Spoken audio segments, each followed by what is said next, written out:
Faz 30 anos do falecimento de Menachem Begin, uma das figuras políticas mais importantes da história do Estado de Israel, e o Jerusalem Post entrevistou o porta-voz do governo do Likud na época, um cara chamado Zeev Hafetz. Aqui estão os melhores momentos.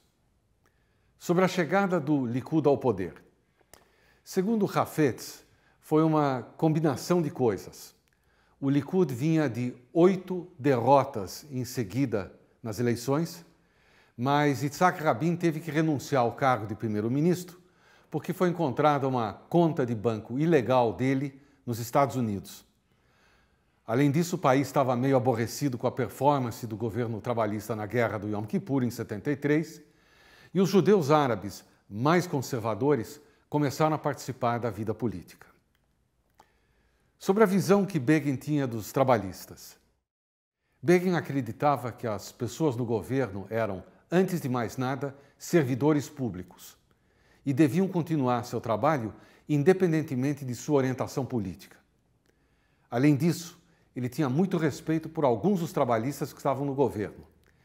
Assim, quando ele assumiu, ele chamou Moshe Dayan, um trabalhista de carteirinha, para ser seu ministro das Relações Exteriores. Também chamou Yigael Yadin, outro trabalhista histórico, para ser seu vice-primeiro-ministro. Mesma coisa aconteceu com indicados pelo governo anterior para as embaixadas nos Estados Unidos, na ONU e assim por diante. Sobre a percepção que os trabalhistas criaram de Begin. Numa das campanhas eleitorais, alguém da agência de propaganda disse: "Quando eu era criança, minha mãe dizia: se você não for dormir na hora combinada, Menachem Begin vai entrar aqui e matar você." Outra pessoa na reunião comentou: "Pois é, minha mãe dizia a mesma coisa." Em outras palavras, os trabalhistas sempre venderam a conversa de que Begin era um fascista louco por uma guerra. A história mostrou rigorosamente o contrário. Sobre a paz com o Egito. Um belo dia depois da guerra do Yom Kippur, apareceu uma notícia de que Anwar Sadat, presidente do Egito, tinha tido uma reunião no parlamento egípcio e dito que ele estava disposto a ir a Israel. Ninguém acreditou.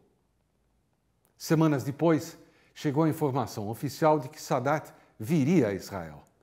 Naquela época não havia contato direto com os egípcios, tudo era feito através da embaixada americana. Aí alguém no governo sugeriu: vamos levá-lo ao Yad Vashem. E enquanto a proposta era transmitida para a embaixada americana, todo mundo fez piadas. 20 minutos depois veio a resposta: Sadat ficaria muito honrado de ser convidado. Que tal levá-lo ao monumento do soldado desconhecido? E a resposta foi: ele ficaria muito feliz de poder ir. Como não havia agenda nem condições prévias, ninguém sabia o que daria essa visita do presidente egípcio. Begin, desde o início, acreditou que dessa visita sairia um acordo de paz. E sabia também que devolver todo o deserto do Sinai seria um abacaxi para descascar com seu partido. Mas ele achou que valia a pena fazer um acordo de paz com o principal inimigo de Israel. Curiosidade sobre Begin.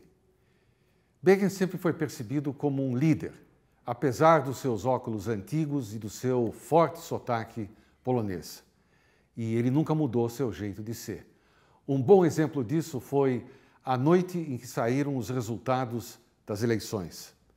Primeiro, os jornalistas estrangeiros não tinham nem ideia de quem ele era e onde ele morava.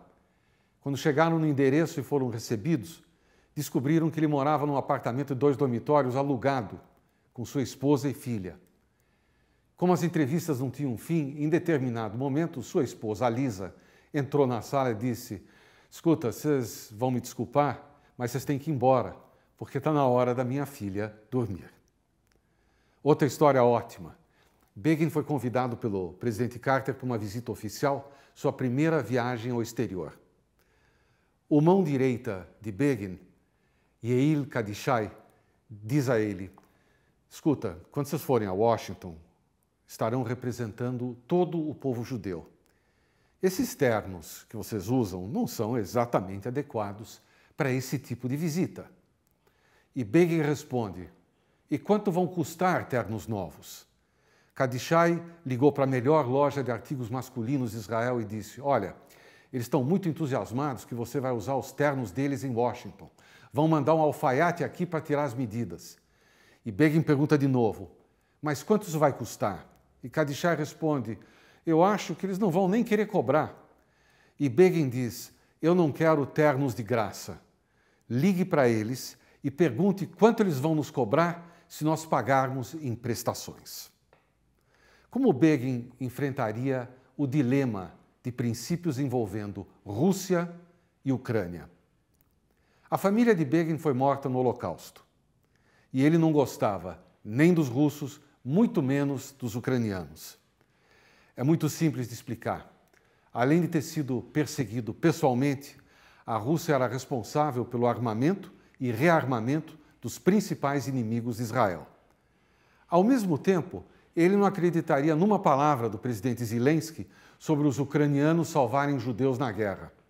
Ele sabia perfeitamente quão ativos os ucranianos foram na ajuda aos nazistas quando o país foi ocupado.